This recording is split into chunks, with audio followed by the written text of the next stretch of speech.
जरा आप बताइए, बिगड़ी को कौन बना सकता है? जिसने उसको पहले बनाया है।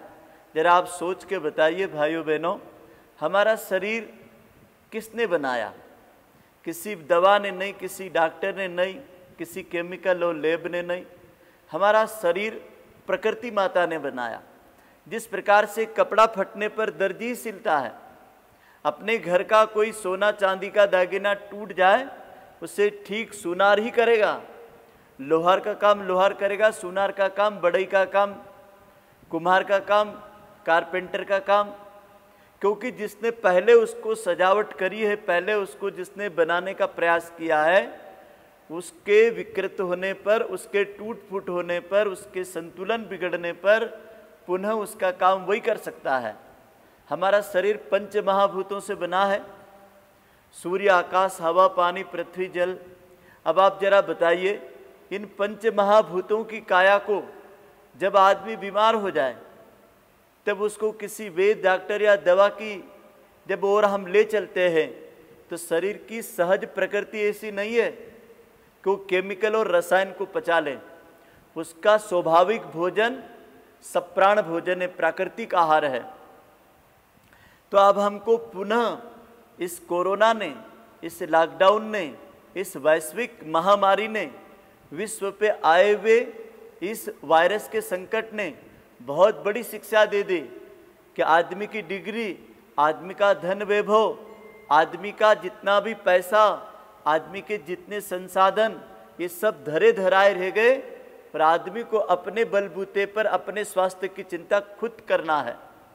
भाइयों बहनों, विश्वास करना, यदि आपके मन में दृढ़ इच्छा शक्ति पैदा हो जाए कि जो बाहर की प्रकृति है वो सारी की सारी दृश्य प्रकृति जो मैं बाहर देख रहा हूँ, ये अदृश्य रूप से मेरे अंदर भी उसी तरह की नदियाँ हैं, उसी तरह की जड़ी बूटियाँ हैं, इसी तरीके के पेड़ पौधे वनस्पतियाँ हैं। इसी बात को वेद के ऋषि ने इस प्रकार कहा, यत पिंडे तद ब्रह्मांडे। जो कुछ इस पिंड में है वो ब्रह्मांड के पिंड में है, वो जो कुछ ब्रह्मांड के पिंड में बाहर दिखाई दे रहा है वो इस शरीर के पिंड में है। भाइयों बहनों, प्रकृति माता के यदि थोड़े करीब जाते हैं तो बहुत सारे लोगों का बहुत बड़ा भ्रम है, या बहुत लोगों ने अनुभव नहीं किया है कि प्रकृति की कोई भी चीज मौन नहीं है।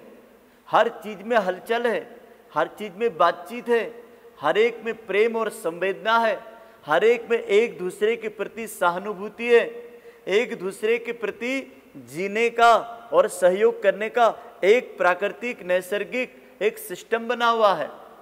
और उसी के अपरिचित होने के कारण व्यक्ति अपने सुखों की, शांति की, अपने स्वास्थ्य की तलाश कहीं बाहर कर रहा है। उसको अपनी प्रकृति के बीच में और स्वयं की प्रकृति के बीच में ही संतुलन बनाना पड़ेगा।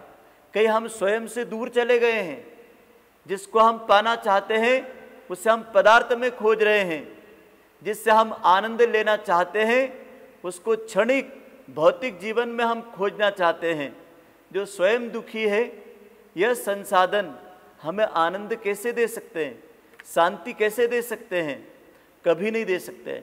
इसके लिए हमारा ऋषि कहता है, सुनसान के सहचर यदि आपने पढ़ी हो तो गुरुदेव ने उसके अंदर पेड़ पौधों से, जीव जंतुओं से, वहाँ के पर्वत पहाड़ों, नदियों, तालाबों से वो बात करते थे, उनसे मिलते थे, उनके साथ ध्यान करते थे, उनके साथ वो अपना आहार उन्हीं से प्राप्त करते थे। एक बार तो नैमिषारण्य की घटना गुरुदेव की मैंने कहीं पढ़ी साहित्य में, बहुत मार्मिक घटना लिखी है कि गुरुदेव 3 वर्ष के लिए 1936 से 40 के बीच की घटना है, नैमिषारण्य तीर्थ में चले गए और वहां पर नदी में गला गराबर पानी में बैठ करके गायत्री का जप करते थे और आहार में केवल पत्ते ग्रहण करे 3 साल तक। और इतना ही नहीं, जो लोग सरोवर में जल चढ़ाते थे और अक्षत चावल चढ़ाते थे तो गुरुजी एक कपड़ा लगा देते थे और उस कपड़े में जो चावल इकट्ठे हो जाते थे तो सूर्य के ताप में और प्राकृतिक रूप में जल में सिद्ध हुए भिगोए हुए अंकुरित जो खिले हुए चावल होते थे, उन चावलों को खा करके वो अपना निर्वाह करा। उन्होंने अग्नि पे पकाया हुआ कुछ भी नहीं, पूरा का पूरा 3 वर्ष तक पूरी प्रकृति माता जो देती थी, उन्हीं कंद मूल पत्ते और भिगोए हुए चावल के ऊपर। अब आप सोचिए, नैमिषारण्य तीर्थ में हमारे ऋषि ने जब प्रकृति के साथ 3 वर्ष तक समर्पित करके प्रकृति के महामिलन के साथ अपनी भाव साधनाओं को संपन्न किया, ये मान करके चलना कि प्रकृति एक बोलता, चलता, देखता, सुनता, समझता और हमारी संवेदनाओं को परमात्मा के साथ मिलाने वाला एक दिव्य टावर है। और प्रकृति की गोद परमात्मा का सबसे बड़ा एक स्थान है। जो शांति आप और सुविधाओं में देखते हो, वह आपको खुले मैदानों में, प्रकृति की गोद में, पेड़ पौधों के नीचे जरूर मिल जाएगी। मैंने तो बगुले को देखा भाइयों बहनों, सरोवर किनारे मेरी कुटिया है, तो बगुला आया, चोंच में पानी भरा और अपने पेट में डाल करके पानी को हिलाया, वो कचरा बाहर कर दिया।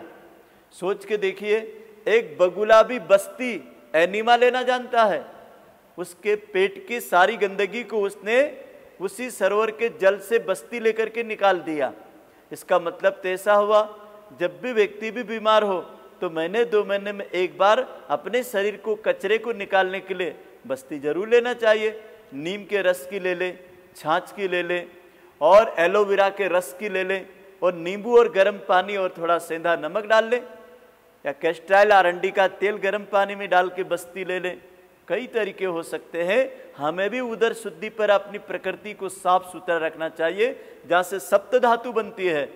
इसी ब्रह्मांड पिंड में जब कई असंतुलन होता है तो पक्षी और पशु लोग सबसे पहला काम करते हैं, अपनी प्रकृति को संतुलित करने के लिए सबसे पहले मुंह को बंद करते हैं। इसका मतलब उपवास करते हैं, 2 दिन का, 3 दिन का, 1 दिन का, अधिकतम 7 दिन का। उपवास से अपने शरीर के अंदर के विजातीय तत्वों को, जितना टॉक्सिक अंदर जमा है, उसको मल मूत्र, कफ और पसीना बना के बाहर निकाल देते हैं। विजातीय तत्व अपने आप में एक बहुत बड़ा कीटाणु है, एक रोगाणु है, बहुत बड़ा वायरस है। वो जितने बाहर के रोगाणु, कीटाणु, वायरस होते हैं ना, वो गंदगी में ही जाकर के चिपकते हैं। ऐसा हमारा ऋषि कहते हैं कि जहाँ पे गंदगी वहाँ पे कीड़ा, और जहाँ पे कीड़ा वहाँ पे पीड़ा। अच्छा, पीड़ा दूर करना चाहते हो तो अपने शरीर के अंदर के सिस्टम को ठीक करना सबसे पहली आवश्यकता है। भाइयों बहनों, जिन पेड़ पौधों के जो औषधि गुण होते हैं, उनकी छाया में बैठने से, उनको गले मिलने से, उनके पत्ते, फूल और जिनको गाय और बकरी खाती है, उन पत्तियों का सुबह 1 दिन, सप्ताह में 1 दिन का हमारा उपवास है कि साहब आज जो बकरी और गाय खाती है उन पत्तियों पर मेरा आज उपवास है। उदाहरण के लिए, नीम की पत्ती भी गाय खाती है, बेलपत्री की पत्ती भी गाय खाती है, सहजन की पत्ती खाती है, आपके अंजन की पत्ती खाती है। तो आप विश्वास करना, और अभी तो बारिश में जितना भी गाय जो चारा चरती है, उसके अंदर इतने तत्व होते हैं कि जो आपके शरीर के सारे तत्वों की आपूर्ति तो करता ही है, लेकिन अंदर की गंदगी को भी साफ कर देता है। क्योंकि 3 चीजें मेन है, हरा हरा, पीला पीला और लाल लाल। तो अपने शरीर के अंदर का यदि खून की जांच करते हैं तो उसके अंदर 2 मुख्य रूप से मिलता है, अम्लीय तत्व और क्षारीय तत्व। और ये लौट चले प्रकृति की ओर, अर्थात कंदमूल, फूल, पत्तियां और फल सब्जियां, ये हमारे प्रकृति का भरपूर सबसे पहला वरदान है मनुष्य के लिए। जितने भी प्राणी है, उन प्राणियों में मनुष्य एक ऐसा प्राणी है जिसका भोजन पेड़ पौधे, फसलें और अन्न और कंदमूल से प्राप्त होता है। बाकी जीवों का भोजन तो कोई जल से मछलियों के रूप में लेते होंगे, और पशु दूसरे पशुओं को मार करके मांस खाते होंगे। ये उनकी खाने की अपनी व्यवस्था बना रखी प्रकृति ने। अब गाय को और बकरी को ये भी चौपाए हैं, लेकिन इनकी प्रकृति शाकाहारी है। ये घास खाएंगे, फल सब्जी, अनाज खा लेंगे, लेकिन मांस कभी नहीं खाएंगे। लेकिन वहीं पर कुत्ता, कौवा, शेर ये मांस खाएंगे। ये भी 2 पाए चौपाए हैं, लेकिन इनमें कबूतर और हमारा गाय और बकरी जैसे ये प्राणी नहीं खाते हैं। इसका मतलब तो ऐसा हुआ, अपनी अपनी प्रकृति के हिसाब से पचाने की जो इस प्रकृति माता ने व्यवस्था रखी है, उनका भोजन की व्यवस्था भी उसने पर्याप्त मात्रा में कर रखी है। जिस मात्रा में हमको कंदमूल, फल, सब्जी, पत्तियां मिल सकती है, इतना दूसरा चीज नहीं मिल सकता है, क्योंकि प्राकृतिक रूप से मिलेगा। इसमें कोई दवा मारने की जरूरत नहीं, कोई फवा मारने की जरूरत नहीं, कोई खाद देने की जरूरत नहीं। ये तो सब चीजें, वन्य चीजों को प्रकृति माता अपने आप देती है। ऋषि मुनि लोगों का यदि चरित्र पढ़ो तो दुर्वासा ऋषि केवल दुर्वा ही खाते थे, बिल्व ऋषि केवल बेल के फल और पत्ती खाते थे, पिपलाद ऋषि केवल पीपल के फल और पीपल की पत्ती खाते थे, पवहरि ऋषि जो हमारे परम गुरु दादा गुरुदेव हैं वो हवा ही खाते हैं। इसका मतलब तो ऐसा हुआ कि 85% ऊर्जा शरीर को नाक से मिलती है, 15% मुंह से मिलती है। तो ये प्रकृति माता सबसे ज्यादा यदि कोई चीज देती है जीवन की शक्ति के रूप में, ऊर्जा के रूप में, उसका नाम क्या है? प्राण तत्व। और जितना हम प्राण तत्व को बढ़ाना चाहते हैं वो प्राण तत्व बढ़ता है प्रकृति के सानिध्य से, पेड़ पौधों के सानिध्य से, और उपवास से बढ़ता है, अल्प आहार से बढ़ता है। जितना हम गरिष्ठ भोजन, जितना फ्रिज कूलर पंखों का भोजन, जितना हम कृत्रिम आग पे मरा हुआ भोजन खाएंगे, उतनी हमारी सजीवता खत्म होती है। क्योंकि हर प्राणी का भोजन सप्राण भोजन होता है। एक ही प्राणी ऐसा मनुष्य जो भोजन को मार के, जला के, काट के, पीस के खाता है, लेकिन और प्राणी अपना भोजन प्राकृतिक संसाधनों से स्वयं लेते हैं। मैं तो आपको विश्वास से कहूँगा, अनुभूति से कहूँगा, पिछले 21 सालों में मैंने भोजन नहीं किया। मैं यही कंदमूल, फूल, पत्तियाँ, फल, गाय का दूध लेता हूँ और 18 घंटे काम करता हूँ। कोई थकान नहीं, कोई कमजोरी नहीं और कोई शरीर में तत्वों की कमी नहीं। तो एकमात्र कारण है कि प्रकृति के पास पूर्ण आहार की व्यवस्था है। वो जो हमारे शरीर की आवश्यकता है वो प्रकृति माता, चाहे वो रहने की जगह हो, चाहे खाने पीने की जगह हो। यदि हम बात करें प्रकृति से, हम प्राकृतिक फिल्टर सप्राण पानी कैसा ले सकते हैं? जैसे पोरबंदर के क्षेत्र में महात्मा गांधी जी जो पानी पीते थे वो आकाश गंगा का पानी पीते थे, क्योंकि वहाँ समुद्र के किनारे वैसे भी खारा पानी पीते नहीं थे। तो अपनी छत का पानी जो बारिश में गिरता था, यही श्रावण भादो मार्गशीर्ष का जो पानी होता है, ये पानी को वो इकट्ठा करते थे 3 महीने तक और वर्ष भर तक वही पानी पीते थे। इसका मतलब तो ऐसा हुआ कि हम प्राकृतिक पानी जो अपने घरों में रखना चाहें तो 1 वर्ष तक के पानी खराब नहीं होता है। न इसको अग्नि पे गर्म करना है, न इसको फिल्टर की मशीन में डालना है। ये पानी आपको अभी इकट्ठा करने का समय है। आपकी छत को धो लो और एक पाइप लगा करके अच्छे सिंथेट के टैंक में इस पानी को उतार लो, और जब पानी खूब मूसलाधार बारिश हो उस समय का पानी इकट्ठा कर लो। एक परिवार के लिए 3000 लीटर पानी पूरे साल भर चल जाएगा। 3-4 लोग तो घर में रहते ही है। पीने के लिए आप या आरओ का पानी पीते हो, फिल्टर पानी पीते हो, या कहीं और उबाल के पीते हो। इससे अच्छा पानी ये है आकाश गंगा का, जिसको धरती का स्पर्श नहीं हुआ, लोहे का टच नहीं हुआ। वो पानी को केवल खुला नहीं रखना है, सूर्य की धूप नहीं लगने देना है, पैक टैंक में रखना, नल से केवल निकाल लिया करो। हम तो यही पानी पीते हैं और उसका परिणाम देख लीजिए। कभी किडनी फेल नहीं होगी, लीवर फैटी नहीं होगा, शरीर में कभी पानी की कमी नहीं होगी और शरीर में थकान का तो नाम ही नहीं। बहुत स्वादिष्ट पानी लगेगा। सभी पोषक तत्व सप्राण पानी में होते हैं जो आकाश गंगा से सीधा मिलता है। और अगला और महत्वपूर्ण, हमारे जो 5 डॉक्टर हैं जिसको आप गंभीरता से समझ लें। मिट्टी डॉक्टर मिट्टी की पट्टी रख ले कभी होठों पे, आंखों पे और पेट पे, क्योंकि मिट्टी में सजीव चेतना होती जो आपकी आंतों की गर्मी खींच लेती है। फिर जल डॉक्टर 3 लीटर पानी, उषा काल में पानी, भोजन के साथ और अंत में पानी नहीं, स्नान के समय पेट पे पानी। उसके बाद अगला और महत्वपूर्ण डॉक्टर है जिसका नाम है वायु डॉक्टर। कम से कम अपने जीवन में खुली हवा में 2 किलोमीटर सुबह शाम टहलना शरीर की स्वाभाविक अवस्था है और आवश्यकता है, क्योंकि इसमें कुछ अलग से करना नहीं है, दरी बिछाना नहीं है, हाथ पैर मुड़ना नहीं है, टहलना ही है। क्योंकि सूर्य उदय सूर्य अस्त पर ये गोधूलि बेला है जब हमारे शरीर की अग्नि संतुलित होती है। निसर्ग का, प्रकृति का नियम है कि सूर्य उदय सूर्य अस्त पर 12-12 घंटे के कालखंड का संधि काल का समय रहता है। इसको अरुणोदय बेला और गोधूली बेला के नाम से हम जानते हैं। तो गोधूली बेला सूर्यास्त का समय, इतना शानदार समय जिसमें पछुआ हवाएं चलती है, इसका स्पर्श आरोग्य देता है।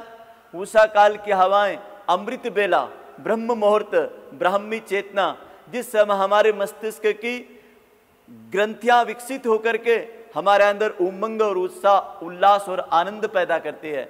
इसीलिए तो पशु पक्षियों को कौन से ऑफिस में जाना है जो जल्दी उठ करके प्रकृति के साथ दौड़ लगाते हैं, उड़ान भरते हैं। भाइयों बहनों, अगले डॉक्टर का नाम है अग्नि डॉक्टर। सूर्य की धूप हमारे डी विटामिन बढ़ाती है। अच्छा, सूर्य की धूप से जो दूर हुआ वही तो बीमार हुआ।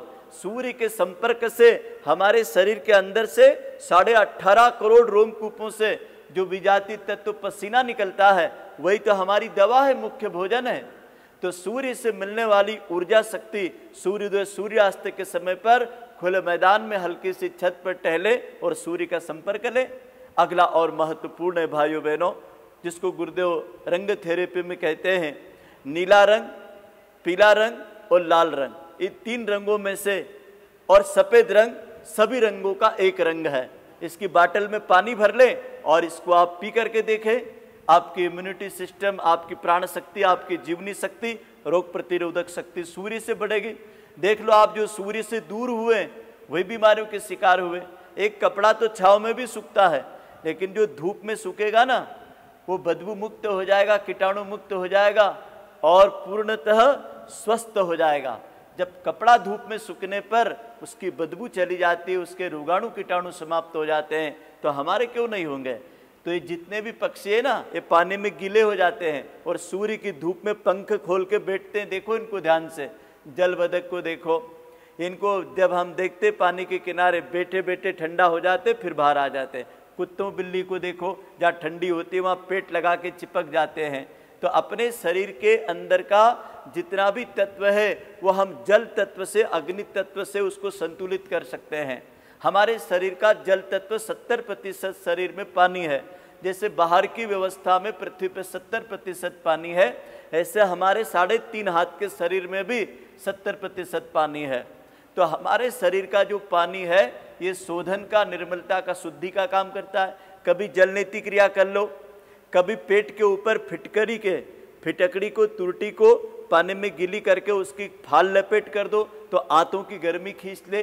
तो कम से कम हम अपनी प्रकृति की और यदि लौट जाते हैं तो महात्मा गांधी जी ने एक जगह लिखा है कि प्रकृति की जो दिव्य वरदान है वो सरल, सस्ते, सुंदर और बिना हानिकारक तो है ही, लेकिन सबके लिए सुलभ है। सबकी जानकारी में यदि बातें आ जाए कि शरीर को दवा नहीं, शरीर शुद्धि मांगता है, तो आप रोगों से मुक्त हो जाएंगे। रोग का मुख्य कारण है विजातीय तत्वों का शरीर में इकट्ठा होना।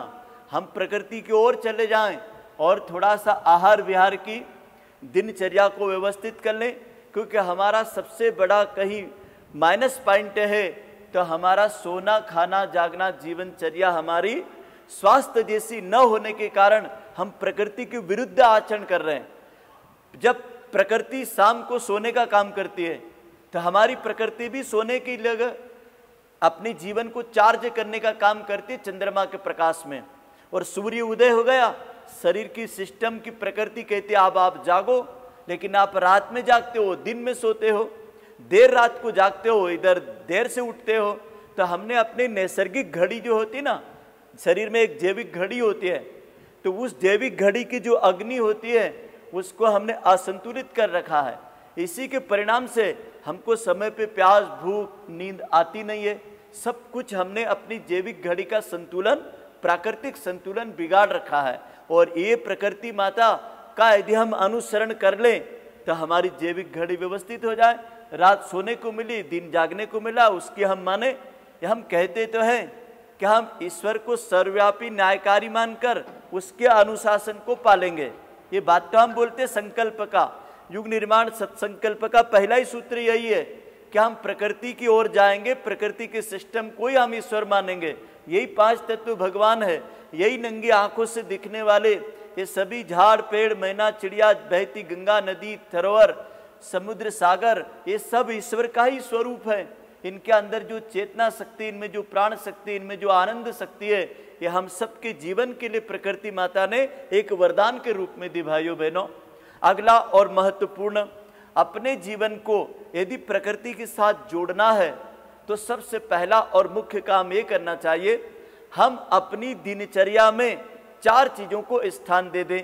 सबसे पहले आहारचर्या को 10 बजे सुबह और शाम का भोजन 6 बजे, 2.5 घंटा सोने और खाने में अंतर रखो और फिर देखो आनंद। और दूसरी चीज दे दीजिए रात्रिचर्या, 8 घंटे की गहरी गाढ़ी नींद के लिए जो हमारे ऋषियों ने विधि बताई, तत्वबोध और आत्मबोध की साधना की, उसके साथ सोना और जागना कर लीजिए। इसके बाद आता है हमारे जीवन का मुख्य हिस्सा, जिसको कहते हैं हम लोग धर्मचर्या, क्योंकि हमारी धर्मचर्या भी हमारे आरोग्य का एक अंग है। हमारे अंदर उदारता हो, क्षमा हो, सहनशीलता हो, प्रेम हो, प्यार हो, आत्मीयता हो, सहानुभूति हो। जब तक हमारे अंदर आत्मिक गुणों का विस्तार नहीं होता ना, तो जब तक शरीर और मन की ताकत 2 ही चीज रहती है। और तीसरी सबसे बड़ी चीज है 90% जिसके पास ताकत है, शरीर और मन के पास 10% ताकत है। 90% ताकत आत्मबोध में है, अपनी आत्मशक्ति में है। तो हम आत्मबोध, आत्मशक्ति की ओर कैसे जा सकते हैं? गुरुदेव ने कई प्रयोग बताए हैं। आज हम आपको एक छोटा सा प्रयोग बताएंगे। यह है अपनी आत्मशक्ति को बढ़ाने का और प्रकृति शक्ति के साथ महामिलन करने का एक 3 मिनट का छोटा सा ध्यान है। इस ध्यान को बड़ी गहराई से सुनना और मैं आपको धीरे धीरे ध्यान को कराने की कोशिश भी करूंगा। लंबे समय तक इस ध्यान के शब्दों का उच्चारण सुनने से या उच्चारण करने से आपको धीरे धीरे प्रकृति के साथ महामिलन की क्रिया शुरू हो जाएगी। फिर आप अकेले नहीं रहेंगे। ये पूरे निखिल ब्रह्मांड में जो महाशक्तियां हैं, ये महाआकाश का महाकोश जो है पंच महाभूतों का, ये पंच महाभूतों का महाकोश जो है, ये आपकी तरफ आकर्षित होने लगेगा। क्यों? क्योंकि आपने इतनी ऊंची साधना का अभ्यास अपने जीवन में एक ऑटो सजेशन की तरह से सीख लिया है।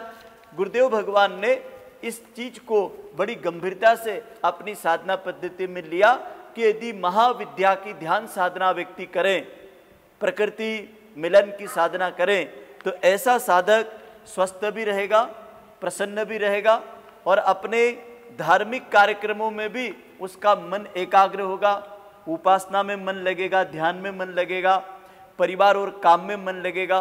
क्योंकि हमारी जो कार्य शक्ति जो घट रही ना, वो जीवनी शक्ति को बढ़ाने का काम करती प्रकृति माता। आप अपने घर पर ही आराम कुर्सी पे बैठ जाएं या पलंग पे लेट जाएं या मेरी तरह आप ध्यानावस्था में बैठ जाएं और फिर इन 3 मिनट के निर्देशों को आप ध्यान से स्वयं बोले या मोबाइल में एक बार इतना सा 3 मिनट का कार्यक्रम टेप कर लें और सुबह शाम घूमने जाएं। योग ध्यान प्राणायाम के बाद इसको केवल खुले हृदय से, खाली मन से एकाग्र होकर के सुनने का प्रयास करें।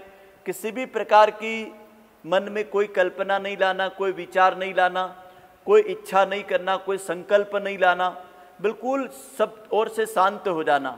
बस प्रकृति क्या संकल्प दे रही है, प्रकृति क्या विचार दे रही है, प्रकृति क्या भावना दे रही है, प्रकृति क्या सुगंध दे रही है, प्रकृति क्या दृश्य दिखा दे रही है, प्रकृति क्या इस समय कैसी गोद में बिठा करके प्यार कर रही है, हमें प्रेम कर रही है, वात्सल्य कर रही है। बस हमारी अनुभूति प्रकृति के साथ जुड़ जाना चाहिए।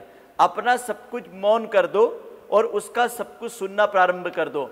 उसका सुनने के लिए अपना हृदय एक बार प्रकृति के साथ, गुरुदेव ने लिखा है, इस प्रकार से खोलने पर मन की एकाग्रता बढ़ती, भावनाएं पवित्र होती है, अंतःकरण पवित्र होता है और व्यक्ति का चित्त भी एकाग्र होता है। आइए दोनों हाथ गोद में रख लें, कोमलता से आंखें बंद कर लें, सब ओर से ध्यान मन को हटा लें और इन निर्देशों का चिंतन करते हुए ध्यान करें। प्रकृति मिलन महाविद्या की ध्यान साधना। मैं सत्य हूं, मैं प्रेम हूं, मैं न्याय हूं, मैं सच्चिदानंद हूं, मैं सच्चिदानंद स्वरूप आत्मा हूं। मैं आत्मा हूँ और पवित्रता से परिपूर्ण हूँ। मैंने अपने आत्मस्वरूप और ईश्वरी स्वरूप को पहचान लिया है। उस स्वरूप के अनुरूप ही संकल्प और कर्तव्य करूँगा। संकल्प और कर्तव्य करूँगा।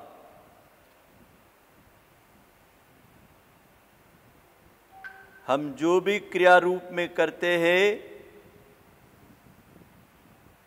प्रेम कीजिए। जहाँ जगह बैठे हैं वहाँ के पशु पक्षी पेड़ पौधे प्राणियों से इनके प्रति थोड़ी उदारता कीजिए। इनको कुछ खिलाइए पिलाइए, इनके प्रति उदारता कीजिए। सहानुभूति, इनको थोड़ा सहलाइए, इनसे थोड़ा आत्मीय संबंध रखिए, इनके साथ समभाव में आ जाइए। त्याग, इनके लिए जो आपने त्यागा है, इस त्याग को बनाए रखिए। दान, जो आपने जीवन में जो कुछ आप अर्पण करते हैं, उस दान से तत्काल शांति सगुन मिलता है। क्योंकि तप के दो ही आधार है, त्याग और दान। दया के कार्य से ही पवित्रता का निरंतरता से जागरण होता है। भाव संवेदनाओं का जागरण। अपने अंदर की दया को, अपने अंदर की भाव संवेदना की गंगोत्री को जगाइए। धीरे से अपनी स्वयं की नासिका के अग्रभाग को देखिए, त्राटक कीजिए, या जलते हुए दीपक का भी त्राटक कर सकते हैं। धीरे धीरे 5 बार प्राण आकर्षण प्राणायाम कीजिए। सांस को खींचिए, रोकिए, धीरे धीरे बाहर छोड़िए, बाहर रोकिए। प्राण आकर्षण प्राणायाम, जो आपने महाविद्या का महामिलन किया है, उसके प्राण को खींचिए। सांस लेना, रोकना, धीरे धीरे बाहर छोड़ना, बाहर रोकना, पूरक अंदर लेना, अंतर कुंभक भीतर रोकना, रेचक धीरे धीरे बाहर छोड़ना, बाह्य कुंभक बाहर रोक के रखना। महाविद्या की ध्यान प्रयोग 1 मिनट, 2 मिनट, 3 मिनट, बढ़ाते बढ़ाते इसे 15 मिनट तक कर सकते हैं। ये बहुत ही सहज सरल प्रकृति मिलन महामिलन ध्यान है। 5 ज्ञान इंद्रियों पर स्थिर हो जाइए। नासिका में, नेत्रों में, श्रवण ग्रंथि कानों में, शब्द शक्ति वाणी पर, त्वचा पर, 5 ज्ञान इंद्रियों पर जो महसूस हो रहा है, एक बार ओम का उच्चारण कीजिए।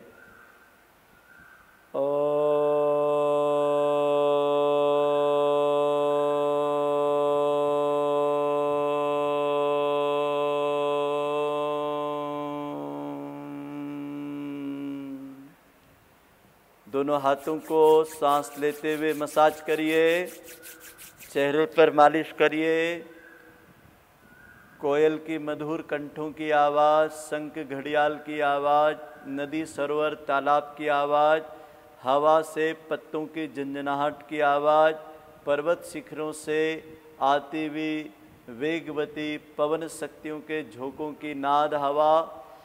भाइयों बहनों, आज आपने एक छोटा सा ये 30 मिनट का आओ लौट चले प्रकृति की ओर संदेश सुना, कुछ व्यवहारिक उपचार की बातें सुनी और छोटा सा ये 3 मिनट का एक प्रयोग सिखाया।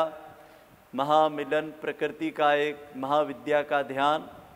गुरुदेव ने एक खंड लिखा इस विषय के ऊपर, दृश्य और अदृश्य जगत की अद्भुत पहेलियाँ। इस खंड में ऐसे बहुत सारे प्रयोग युग ऋषि ने लिखे हैं। आपसे अनुरोध है कि हम जो भी कुछ आपको अभी बताए हैं, गुरुदेव ने जीवेम सरदम सततम के वांगमय खंड में भी लिखा है। क्या मनुष्य को पुनः अपनी प्रकृति के संतुलन की ओर ध्यान देना चाहिए, दवाओं और केमिकलों से नहीं, उत्तेजक मारक एंटीबायोटिक औषधियों से नहीं। अपने घर में 10 चीज़ें तो आपको गमलों में लगाने का प्रयत्न करना ही चाहिए। गुरुदेव लिखते हैं गिलोय, तुलसी, एलोवेरा, हल्दी, अदरक, नींबू, आंवला, ये जो 10 चीज़ें आपको बताई है, इनको गमलों में लगा लो और इनका ताज़ा काढ़ा बना के पिया करो। और 3 चीज़ें आपके मसाले के डब्बे से ले लो। मसाले के डब्बे में मिल जाएगा आपको बहुत ही अद्भुत 3 चीज़ें मिल जाएगी, दालचीनी, काली मिर्ची और पिपली। तो गुरुदेव लिखते हैं कि 3 चीज़ें मसाले के डब्बे से ले लो। तो ये जो लेंडी पीपल होता है, जिसको पिपली भी बोलते हैं, ये पोषक तत्वों की दृष्टि से इम्यूनिटी पावर बहुत बढ़ाता है।